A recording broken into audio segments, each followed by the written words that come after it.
Thailand എന്ന് പറയുമ്പോൾ തന്നെ മനസ്സിൽ വരുന്നത് പട്ടായ, ഫുക്കറ്റ്, ക്രാബി എന്നൊക്കെ ആവില്ലേ. എന്നാൽ നമ്മൾ പോകുന്നത് ഈ പറഞ്ഞ സൗത്ത് തായ്ലൻഡിലേക്കല്ല. പകരം ചിയാങ് മായും ചിയാങ് റായും പായും എല്ലാം ഉൾപ്പെടുന്ന നോർത്ത് തായ്ലൻഡിലേക്കാണ്. ചെന്നൈ എയർപോർട്ടിൽ നിന്ന് പുലർച്ചെ 2:10 തായ് ലയൺ എയർവേസ് ഫ്ലൈറ്റിൽ ബാങ്കോക്കിലേക്ക് പുറപ്പെട്ടു.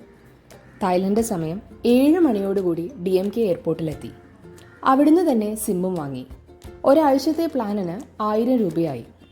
7-11 എന്ന് ബ്രേക്ക്ഫാസ്റ്റും കഴിച്ച് എയർപോർട്ട് ടാക്സി മാർഗം 12 റെസിഡൻസ് ഹോട്ടൽ ആൻഡ് അപ്പാർട്ട്മെന്റിലെത്തി. ഒന്ന് ഫ്രഷായി ബാങ്കോക്ക് നഗരം ചുറ്റിക്കാണാനായി ഇറങ്ങി.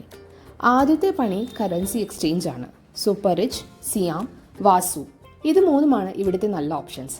സൺഡേ ഓപ്പൺ ആയിട്ടുള്ളത് സൂപ്പർ റിച്ച് മാത്രമാണ്. അവിടുന്ന് തന്നെ കറൻസി എക്സ്ചേഞ്ച് ചെയ്തു. ഇനി നേരെ ലോകത്തിലെ തന്നെ ഏറ്റവും വലിയ ചൈന ടൗണായ യാവോ വാരാത്തിലേക്ക്. അവിടെ തന്നെയുള്ള സാംപങ് മാർക്കറ്റ് ബാങ്കോക്കിലെ മികച്ച ഹോൾസെയിൽ മാർക്കറ്റാണ്. ഒത്തിരി നടക്കാനുണ്ട്. ബാർഗെയിൻ ചെയ്യാൻ അല്പം തായ് വശമുള്ളത് നല്ലതാണ്. Bags, jewellery, key chains, clothes, home decor അങ്ങനെ എല്ലാതരം ഐറ്റംസും ഇവിടെ കിട്ടും. ക്യാഷായിട്ട് തന്നെ കയ്യിൽ കരുതണം. 4-5 മണി വരെ മാർക്കറ്റ് ഓപ്പൺ ആയിരിക്കുള്ളൂ. രാവിലെ 8 മുതൽ ഉച്ചയ്ക്ക് 1 വരെയാണ് ഏറ്റവും നല്ല തിരക്കുള്ള സമയം.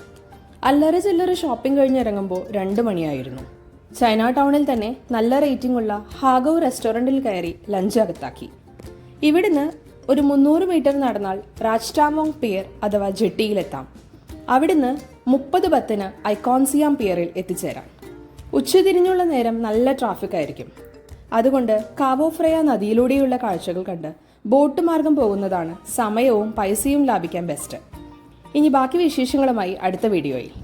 ലഖ് ഹോൺ.